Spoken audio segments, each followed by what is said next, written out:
It started with a dare. Four friends, Emily, Jake, Sarah, and Daniel, had grown up hearing tales about Hollow Creek, a forgotten village deep in the woods.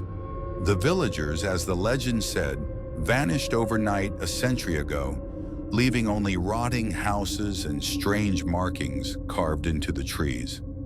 No one who ventured there ever came back quite the same. One chilly October evening, under a blood-red sunset, the friends decided to find Hollow Creek. Jake laughed off the warnings as old folks' tales, but Sarah clutched her charm necklace tighter. Emily, the brave one, brought a camcorder to document everything, while Daniel, ever the skeptic, insisted ghosts weren't real. By nightfall, they found the hidden trail leading through the dense, misty woods. The deeper they walked, the quieter the forest became. No crickets, no wind, just the crunch of dead leaves underfoot. And then they saw it. Crooked houses sagging under years of decay, blackened windows staring like empty eyes. They had arrived. The village was deathly silent. The friends stepped cautiously into the main street, their flashlights slicing through the mist. Peeling paint hung from wooden walls, and strange hand-carved symbols were everywhere, on doorways, fences, even stones. Sarah shivered. "I don't like this," she whispered. Jake, trying to lighten the mood, kicked an old can down the street. The clatter echoed unnaturally loud, and for a brief moment, it sounded like something answered back from the woods. They froze. A chill ran down their spines, but Daniel forced a laugh. "Just an echo," he said, though his voice trembled. They decided to explore a large house at the end of the street. Its door hung loosely from a single hinge, creaking with every breath of wind. Inside, the house was worse. Furniture was overturned, deep gouges were clawed into the walls, and a thick smell of damp rot filled the air. Emily filmed everything, her camera's red recording light a tiny beacon in the dark. Suddenly, Sarah gasped. "Did you hear that?" she whispered. A soft, sobbing sound, like a child crying, echoed faintly upstairs. Against every instinct, they climbed the staircase. Each step up the stairs creaked under their feet. The sobbing grew louder. Not just a child's weeping now, but something desperate, broken. At the top of the stairs, a narrow hallway stretched into darkness. Several doors stood ajar, as if waiting for them. Emily led the way, filming nervously.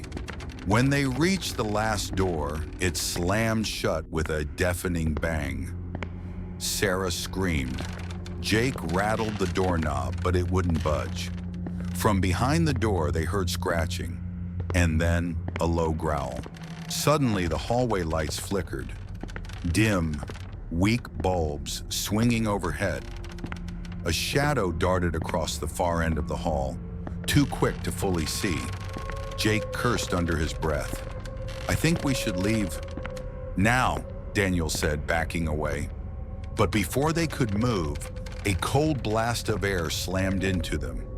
Emily's camera crackled and died, plunging them into near-total darkness. Only Sarah's sobs broke the suffocating silence. In the darkness, something brushed against Daniel's arm. He yelped and stumbled backward, crashing into an old side table. The crash seemed to awaken something. A whispering began, soft at first, then growing louder, as if hundreds of voices filled the house. Emily frantically hit the camera, trying to restart it. It flickered back on just in time to capture a fleeting glimpse. A pale face staring at them from the stairwell, its mouth open in a silent scream. Panicking, the group bolted down the stairs, shoving each other in their haste. Outside, the night had thickened into a heavy fog, swallowing the village whole. As they sprinted back through the main street, they saw figures standing in the mist. Twisted, gaunt shapes, unmoving, just watching. No matter how fast they ran, the exit path kept leading them back to the same crooked houses. The village wouldn't let them go. Emily dropped her camera during the sprint, but didn't dare stop to retrieve it. Behind them, the whispering grew into a deafening roar. Sarah tripped and fell. Jake yanked her up roughly. For a fleeting second, Daniel looked back, and what he saw made his blood run cold.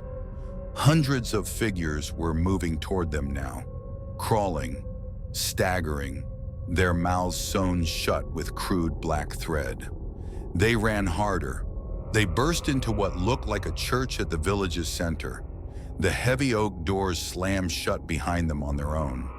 Inside, faded paintings of saints lined the cracked walls, but their faces were scratched out, eyes bleeding black paint.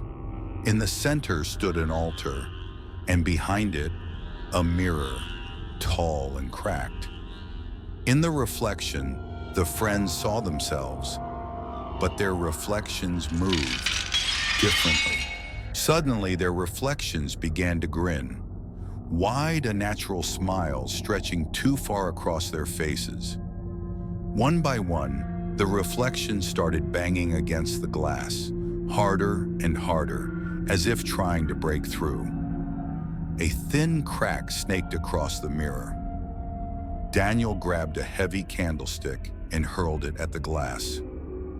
The mirror shattered with an ear-splitting crash, and the church plunged into total darkness. In the pitch black, they heard footsteps, slow, heavy, deliberate, circling them. Emily fumbled for her phone and switched on the flashlight. The beam of light revealed the church was no longer empty. Figures in old tattered clothes lined the walls, their hollow eyes fixed on the friends. At the altar, something began to rise.